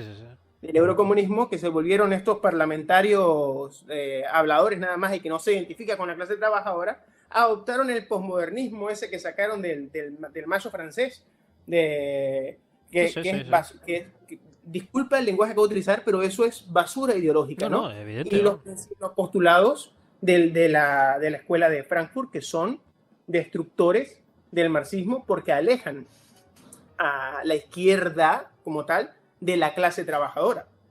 En Panamá, por ejemplo, y te lo hablo acá, está más interesada la izquierda local en colocar una bandera LGBT frente a la presidencia que en los 250.000 contratos suspendidos y gente que está viviendo con $100 al mes o menos, o sea, en una cosa que en la otra. Están desconectados totalmente de esa realidad. Entonces, Trump, Bolsonaro y todo eso son gente de derecha, pero acuérdate que no es lo que ellos piensen, sino que es el tema de lo que la gente quiere escuchar. La desconexión de la supuesta izquierda o la desconexión total con la clase trabajadora hace que ese hueco, como lo hizo Vox, se llene con ese discurso. O sea, nosotros ese lugar que hemos perdido con eso, porque la gente normal no cala ese discurso del trans, del matrimonio, porque en una sociedad conservadora no da para eso, nosotros lo llenamos y buscamos el enemigo y buscamos ser la solución a lo que la gente considera un problema. Trump hablaba de devolver los empleos, de traer las fábricas otra vez para los Estados Unidos, mientras los demócratas hablaban de un Green New Deal, de cosas, por ejemplo, como la salubridad para todos, que los estadounidenses en su mentalidad consideran comunismo. Pero fuera de eso, el discurso del otro lado está desconectado totalmente de la realidad. El discurso es potencial, es fuertemente identitario, por ejemplo, del otro lado. O sea, está la comunidad LGBT, está la comunidad negra, está la comunidad... cosas que no son identificables por la clase trabajadora. El tema no es clase trabajadora contra los dueños, los que los explotan. El tema es los negros, los trans, las mujeres feministas, los colectivos no sé qué, un montón de identidades alimentadas y luchas de vitrina que ha adoptado la izquierda contra un discurso que toma la derecha, a pesar que nosotros sabemos de que no lo cumplen o no forma parte de su naturaleza, para llenar ese hueco de obtener votantes. Lo ha hecho Vox en España, lo hizo Amanecer Dorado con el tema de los migrantes en Grecia, por ejemplo. Ha pasado, por ejemplo, en países como Bulgaria y todas esas cosas, porque se está llenando el hueco que se deja en la agenda de las cosas que le importan a la gente, como el tema migratorio, el tema de los trabajos, el tema de la comida, el tema de lo básico, ¿sí? Y se pone esas cosas que apoya a la izquierda como enemigos a la sociedad y enemigos incluso a la propia clase trabajadora. Entonces, eso es lo que está pasando. Pienso que la supuesta izquierda estadounidense también tiene mucha culpa porque ellos alimentan con su discurso de supuesta izquierda a una reacción que realmente está preparada, que realmente está organizada. Tenemos partidos de ultraderecha en Italia que dan miedo realmente con la organización que tienen, la formación que tienen, la convicción que tienen. Mientras la izquierda, básicamente, unos tipos de pelo largo fumando porros y hablando de revoluciones y en lenguaje inclusivo. Esos payasos son los que son el otro lado. Son los multiculturalistas, los identitarios, los antiguerra, los ecologistas, en contra de una derecha que reacciona a todo esto, que la derecha ha sabido manipular bien y organizar. De una derecha organizada que sabe lo que quiere, de una derecha que realmente ellos no conocen fascistas, que ellos hablan de fascistas cuando no conocen los fascistas, que esa agenda que ellos están llevando está llevando a fortalecer al fascismo real, ¿sí? No sé si me explico, porque quiero ser lo más light posible, Sí, te pero explico. no sé si me logro explicar, estoy divagando mucho. Lo que te digo es que la supuesta izquierda no tiene nada que ver con los trabajadores. Tiene que ver con agendas posmodernas que son símbolo de la descomposición social que se buscó imponer desde la Escuela de Frankfurt, que era acabar con la organización obrera, ¿no? La organización obrera ya no existe. La prioridad de los partidos obreros y de los movimientos sociales y los sindicatos ha dejado de ser el trabajador para hacer todos estos colectivos identitarios que no tienen nada que ver con el trabajador. Claro, en mayo del 68, Escuela de Frankfurt, y se convierte en ley, ¿no? Se convierte en la prioridad, efectivamente, del discurso de la izquierda. Hablabas tú del 20 Congreso, quizás el día que empezó a torcerse todo, ¿no? Y que llevó a todo lo demás, ¿verdad? Hugo, la verdad es que ha sido una charla, yo creo que constructiva, ¿no? Y amena. Creo que los oyentes la van a disfrutar, sinceramente. Y espero que no sea la única, la verdad. Espero que no sea la última vez que me invites, porque vamos a ver si no te cierran el canal, porque esa es la última, ¿no? Le cerraron el canal a Trump, igual te lo cierran a vos por hablar. Eso después lo podemos hablar más adelante, ¿no? Pero siento un precedente peligroso, ¿no? El tema de cuál es la opinión que es correcta y la que no. Entendemos lo de Trump, pero hay otro tema ahí para hablar, ¿no? De quiénes manejan la información y quiénes manejan la realidad, ¿no? Totalmente. Y cuáles son qué es lo que puedes escuchar y qué no, quiénes son los que definen todo eso. Pero espero que, si me querés invitar otra vez, yo orgulloso. Y claro. te digo otra cosa, ¿no? Es un honor, y como te digo, he escuchado tu programa y lo escucho cuando estoy trabajando y cuando estoy haciendo Hombre, algo. te lo agradezco, la verdad. Ameno, sí, ameno. Y bueno, sigan todos al podcast. Yo le voy a dar la mayor publicidad posible. Hombre, te lo agradezco. Sí. Muchísimas gracias, Gonro, en serio. Y gracias por la confianza y por la invitación. Nada, el placer ha sido mío, sin duda. Y por supuesto que no será la única intervención. Espero que así sea. Y que podamos contar contigo para otros muchos temas de política y de otras cuestiones, ¿verdad? Que podamos tratar. Hugo Vera en el Jinete Estelar, hablando sobre el asalto al Capitolio y usando ese elemento como pivote para tratar otros muchos temas. Un abrazo, compañero. Un abrazo y gracias, Gonro.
Y con este temazo de los clásicos Wasp, I Wanna Be Somebody, temazo que podéis escuchar, por cierto, en la lista de Spotify del Jinete Estelar, donde encontráis toda la música relacionada con el podcast, todas las canciones que encabezan las secciones y algunas de las que introducimos entre medias nos introducimos en esta ya clásica sección que hacía tiempo, por cierto, que no hacíamos.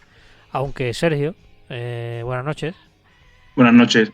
Vamos a confesar que lo hemos intentado en varias ocasiones. Sí, pero no ha podido ser. Ha estado complicado la cosa. Esta sección, la clave insólita, en la cual pues traemos al podcast una serie de canciones o melodías o discos que, bueno, son de interés por su peculiaridad o por otras características. Hemos intentado hacerla en varias ocasiones. Lo que pasa que por H por B no ha podido ser. La última vez que nos reunimos tú y yo fue para este Halloween, o sea, el pasado final de octubre. Y no hubo manera porque íbamos a hacer un programa monográfico de Halloween y al final se nos cayeron los otros colaboradores y no pudo ser. Aquí siempre estoy dando el callo y la gente se cae, tío. Es que... La cosa es que la sección está grabada. Vamos a intentar ver si el año que viene reunimos gente y rescatamos esa sección de Halloween que hicimos. Bueno, esta clave insólita, esta edición, va a ser un poco distinta. Vamos a hablar... Bueno, cuéntalo tú, Sergio, que me interesa que tú lo comentes. Pues mira, yo normalmente traigo música rara, géneros así un poco desconocidos, pero hoy vamos a tirar un poco más por lo tradicional. Porque sí, directamente. Claro, no hay ningún motivo. A ti por ahí, ¿no? Sí, me da por ahí. Vamos a ser más pedantes, ¿no? Vamos a ser un poco más culturales, ¿no? En esta ocasión. Si se puede más todavía, pues más. Nunca está de más, ¿no? Claro que sí. Vamos a hablar de música tradicional y de música tradicionales del mundo. Esta va a ser una primera parte de quizás otras secciones, otras claves insólitas similares. Entonces lo que vamos a hacer es centrarnos en un país concreto, hablar de un poco por encima, sin hacer una sección muy en exceso larga ni densa, de una serie de temas tradicionales, canciones, comentarlo por encima y más que nada la intención es poner en contacto a los oyentes con melodías, con canciones que habitualmente en su día a día pues no tienen acceso a ella porque no se nos ocurre. A ver, pues voy a buscar qué música se escucha en los Balcanes, pues eso no surge así como así. Entonces la idea nuestra era es acercar un poco músicas que por nuestro día a día no tenemos contacto con ellas a los oyentes, ¿no? del género estelar. Esa era un poco la idea, ¿no? Efectivamente, esa es la iniciativa principal de la sección esta que se me ocurrió porque, claro, tú piensas que si no eres una persona melómana, que no te apasiona la música, que no te gusta, pues no te vas a poner. Te escuchas o tu grupo de siempre, o te pones la radio, o te pones lo que sea. Pero no sé, quiero ir un poco más allá y decir, hostia, pues lo que tú dices, que se escuchará en los Balcanes, o que se escuchará en el otro lado del charco, que se escuche lo que sea, pero algo diferente a lo que estamos acostumbrados. Claro, la idea es despertar un poco la curiosidad respecto a esto, ¿no? Eso es. Vamos a... Bueno, tú me has puesto, una canción de entrada, así un poco... Hombre, que es muy propia tuya. Personalizada, ¿no? Creo que me has dicho, ¿no? Voy a bajar un poquito la intro de Wasp, con tu permiso. Dale, y vamos a ver qué tenemos por aquí de entrada.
Hombre.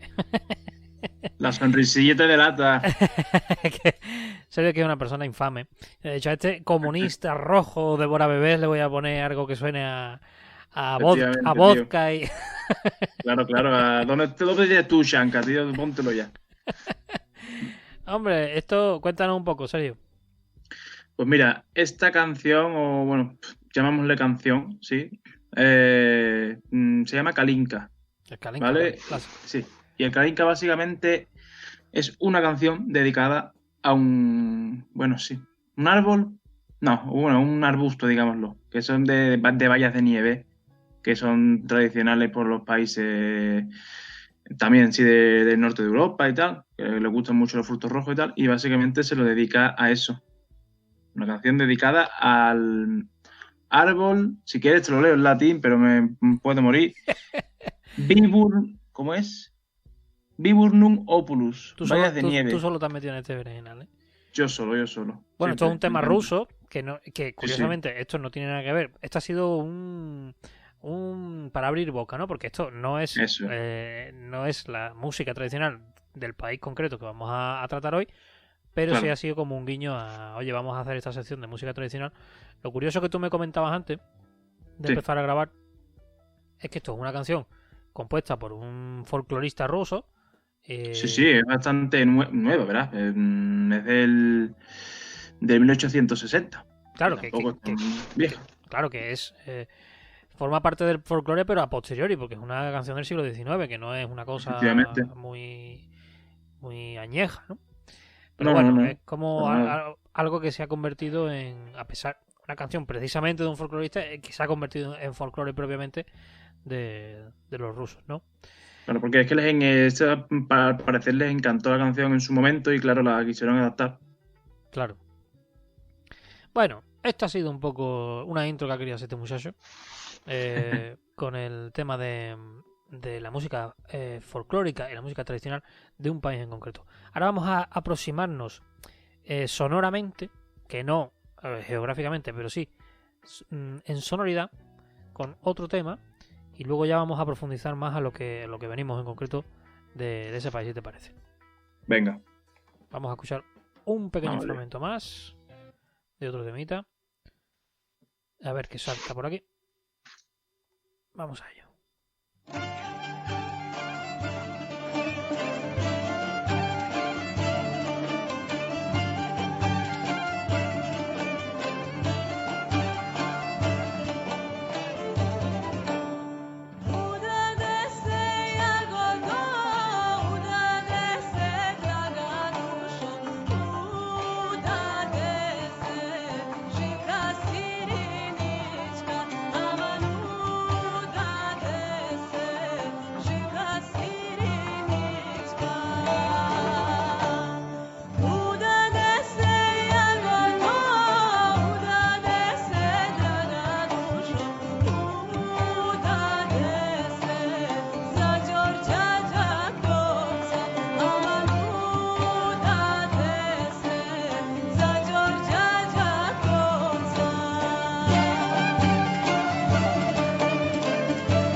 Y la verdad es que suena de lujo, ¿eh? Claro, tío. Yo no te traigo nada malo nunca. Está claro, la verdad es que siempre buena mierda. Porque Claro. la verdad es que suena muy bien, muy agradable. Háblanos de esto, Sergio. ¿Qué es esto en concreto? Pues mira, esto es, a ver, se puede considerar música balcánica, Música ¿vale? balcánica. Sí. Pero realmente no sé si se puede llegar a, no sé si, porque Kosovo pertenece a los Balcanes, pero tampoco es de los países más, a ver, no sé si me explico, no es de los países más relacionados con los Balcanes que tú dices, venga, los Balcanes, por Rumanía, pues tal, pues, ¿sabes? Sí, pero vamos, sí. Pero vamos, sí. Encajaría dentro de eso, ¿no? O sea que... Claro. Y es lo que digo, que la música de los Balcanes está relacionada que la gente que se cree que es, venga, fanfarria, fiesta, tal, no sé qué, venga, sí, cachondeo. Pero eso es, digámoslo ahora, porque antiguamente la tradicional, estaba, a ver, arraigada más a los devenir políticos del país, Sí. ¿sabes? Por ejemplo, tras la Segunda Guerra Mundial, este famoso líder socialista yugoslavo, Tito, Sí. tío, pues tú sabes cómo fue, un gran personaje. Sí, un personaje socialista, entre comillas, ¿no? Un Sí, personaje, bueno, tú sabes. Sí, un culto a la personalidad importante, en el caso de Tito. Ujú. Claro. Sí, que Pues eso, Sergio, que tú te refieres que, hacían que había himnos dedicados. ¿No? Sí, sí. exactamente, que hacían música, digámoslo, más tradicional, la romaní y tal, que básicamente lo que se escucha, ¿no? Son ritmos así orientales, con acordeones y cosas así, pero también se dedicaba a este tipo de dictadores y tal, este tipo de música. Y es curioso, tío, porque se prohibió al pueblo gitano actuar en público haciendo este tipo de música en su momento. Que realmente viene de este tipo de etnia, ¿sabes? Lo que es la música de este estilo. Ya. Eso en cuanto a Kosovo, en este caso. Efectivamente. Esta canción, que es una canción de amor, por lo que veo aquí, se llama Veloplat, ¿no? Por si lo queréis buscar. No sé si Veloplat no es el título de la canción o el título del grupo que está actuando. Pues no lo sé. No lo sé, la verdad. Pero bueno, creo que no. No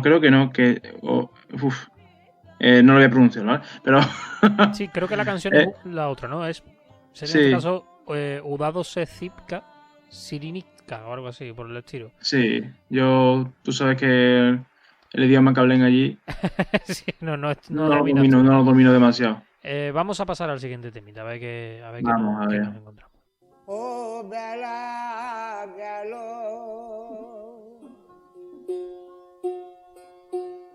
ফিরে চলো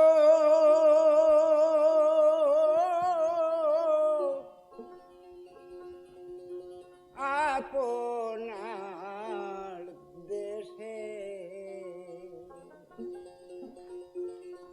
ওই দেখো সূর্যদেব তার নিজের দেশে চলে গেছে,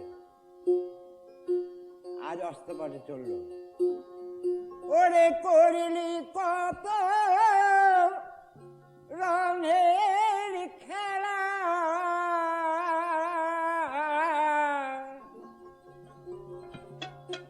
এ ভবের মেলায় বসে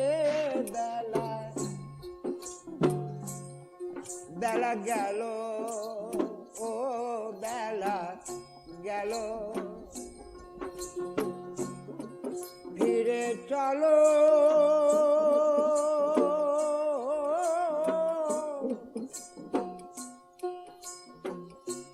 আপনার দেশে। La verdad es que suena de puta madre, ¿eh? O sea... Antes de que digas nada, sí.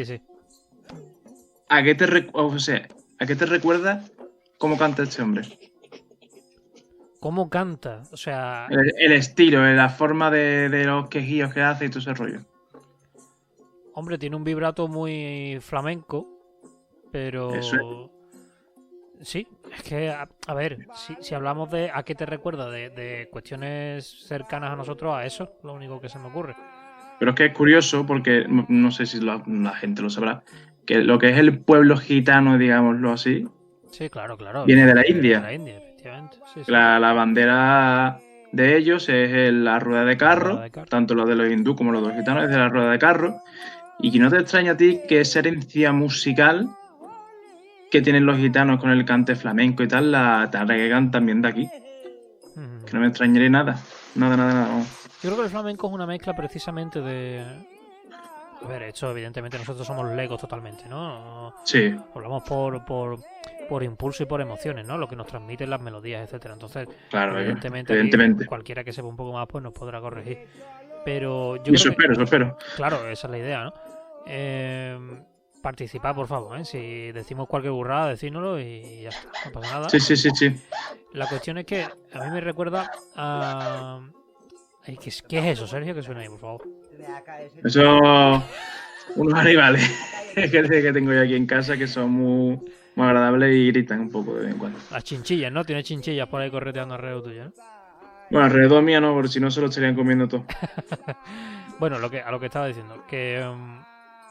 tiene que ver evidentemente con lo que tú has comentado y también con nuestra herencia musulmana, ¿no? Yo creo que probablemente hay aquí una mezcolanza de culturas, ¿no? Tanto la que traen de forma original como con los distintos pueblos que habitaron la península ibérica, que sin duda aportan a todo lo que es luego el flamenco tradicional, ¿no? Pero bueno, Sí. sin salirnos mucho del tema, Sí. esta tonada que es maravillosa, yo tengo debilidad por la música hindú. Yo creo que Sí, a mí alguna me parece igual, tú lo sabes, ¿no? Sí, alguna vez lo hemos comentado.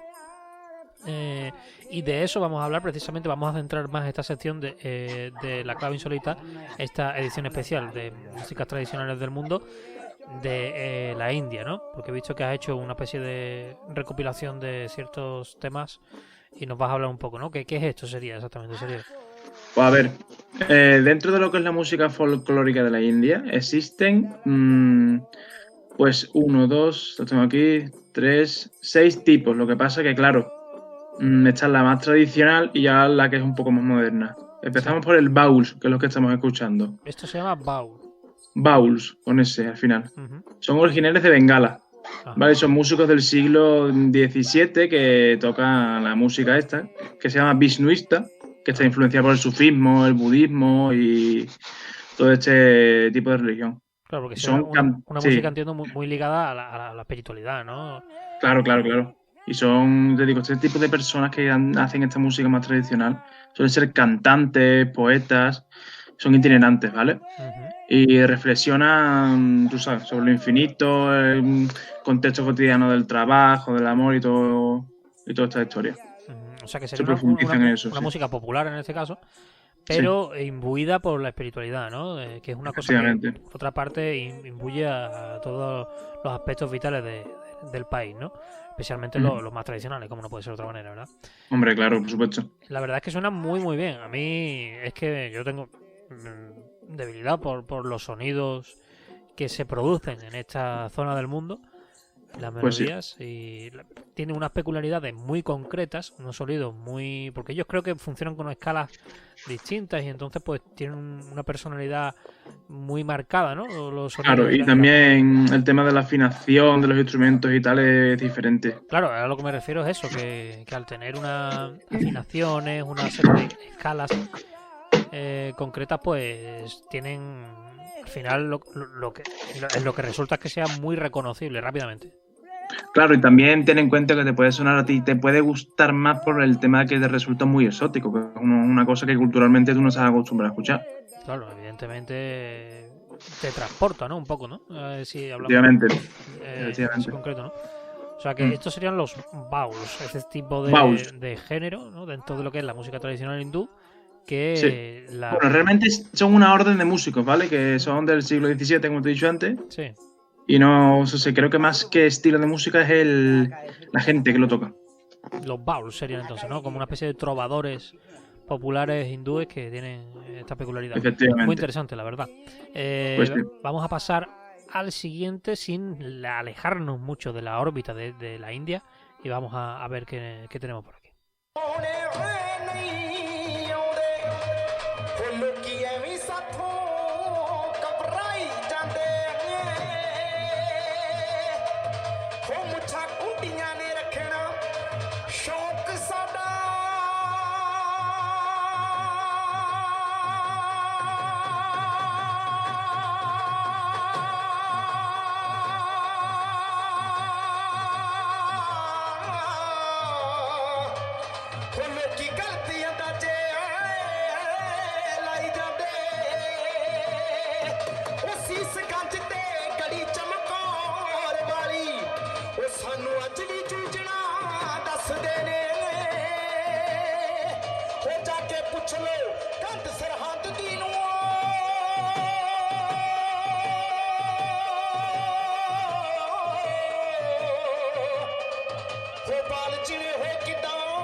A ver, la verdad es que se nota mucho que en estas ocasiones nos encontramos ante una pieza más festiva, ¿no? Más festiva sería Sí, la sí. palabra, ¿no? Te he visto un nubilado 100%, Joder, ahí porque escuchando. es que, claro, la gente no lo sabe, pero esto es un vídeo de una actuación en directo. Creo que se nota por la acústica. Y hay una especie de grupo de baile de hombres vestidos como muy... de forma, claro, para mí pintoresca, evidentemente, con muchos colores, muy Bollywood, vivos. tío, dilo, Bollywood, tío. Sí, sí, joder, muy de Bollywood, pero además marcándose unos bailes acojonantes. Bueno, Sí, sí, además es verdad que la música es alegre, ¿no? Y que... Sí, Ah, te voy a decir una cosa, ¿eh? El tío tiene un pulmón flipante, ¿eh? brutal. Joder, colega, macho. Es acojonante. Tremendo, cuéntame. Pues mira, este tipo de música, que perdón por la pronunciación a lo mejor que no me sale bien, es Bhangra, con una H intercalada desde la B, se Bhangra. Ujú. Y es una música y danza realmente que es de la región de Punjab, del norte de ahí de la India, Pakistán, ¿vale? Ajá.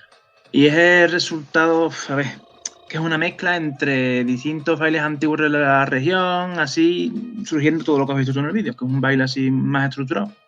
Oh, yo recomiendo a todo el mundo que lo vea, ¿eh? O sea, todo Sí. el que tenga interés. El vídeo que estamos viendo se llama Bhangra Dance, Traditional Punjabi Bhangra Indian Dance of Punjab.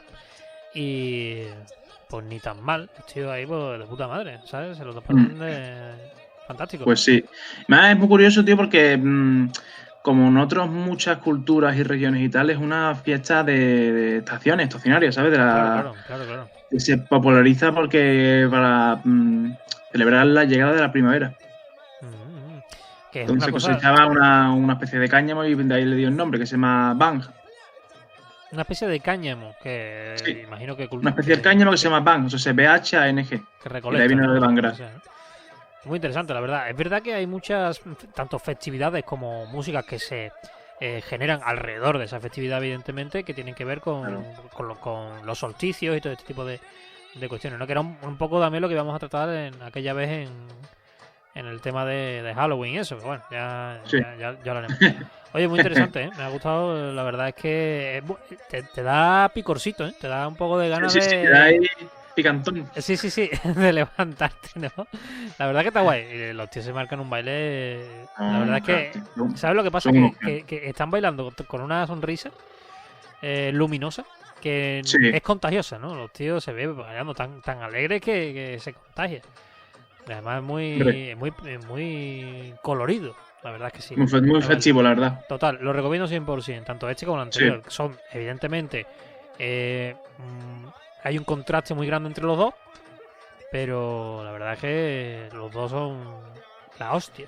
Vale, pasamos al siguiente. Sin salir de la India, por supuesto. Hombre, claro.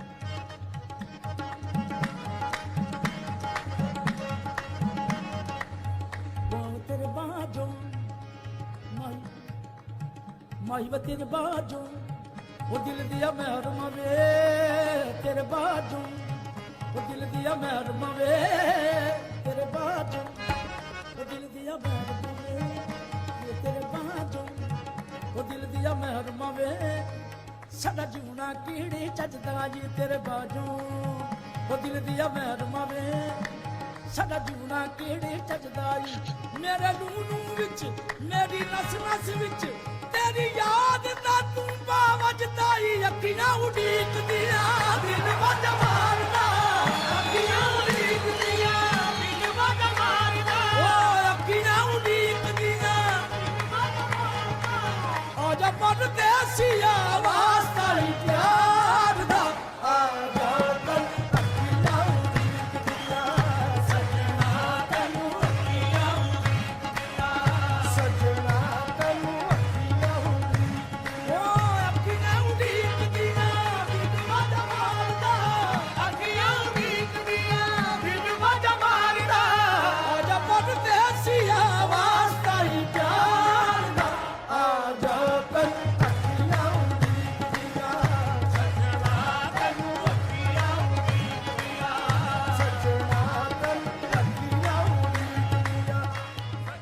La verdad es que, sinceramente, me tengo que declarar fan total de este tío, ¿eh? Claro, del camarón de Calcuta. Y como digo yo. es tremendo. Y es lo que tú decías. Estamos. Bueno, creo que este intérprete se llama Nusrat Fateh Ali Khan. O Ali Khan, creo. No lo sé, ¿eh? Pero tiene pinta de ser el nombre de este intérprete o de la banda. Sí. Nota, un máquina. Es decir, y es lo que decías tú antes, ¿no? Esa conexión con el flamenco. Es verdad que cuando lo escuchas hay similitudes evidentes, ¿no? Claro, y si lo escuchas sin ver el vídeo, más todavía. Claro, lo que es, claro, porque esto es una vez más una interpretación en directo que recomiendo a todo el mundo que la vea. El vídeo se llama Bes Kawali, entiendo, of Nusrat Fateh Ali Khan. Sí. Y hay una banda y la verdad es que es la leche. Me gusta mucho. Cuéntanos un poco, Sergio, sobre ti también. Pues este estilo se llama Kawali, como bien has dicho. Y es curioso porque a pesar de lo festivo de la música, es música mística, ¿sabes? De origen sufí, persa musulmán, que es súper popular en Punjab y en Pakistán. Dicen que es de lo más escuchado por ahí. O sea, que sería una música una vez más ligada a lo espiritual y también de alabanza, ¿no? Un poco, ¿no? Sí, parece que eso, que es de alabanza, Sin tú embargo, sabes, a todas las deidades. este tema en concreto que estamos escuchando, Sí. parece que es un poco... a lo mejor me equivoco, pero creo que es como romántico, ¿no? Porque está como traducido un poco, hay unos subtítulos en inglés. Parece que tiene alguna... A lo mejor está hablando de Dios, porque muchas veces la música romántica Claro. También puede ser mística, ¿no? Claro. Es más, si te fijas en las vestimentas de ellos, van todos casi mismo estilo, no monástico, porque no es el estilo de allí, pero van todos como con la misma ropa del mismo corte, así, ¿sabes lo que te digo? Sí, te entiendo lo que quiero decir, que parece un coro de monjes, ¿no? Un poco, ¿no? Un poco de... Sí. La verdad es que el tío tiene una garganta prodigiosa, es decir, Ya ves. hace unos gorgoritos da gusto. Voy a poner otra vez, con permiso, el quejío que se marca en nota al principio del tema, ¿eh? Dale caña ahí. Porque es impresionante, ¿eh?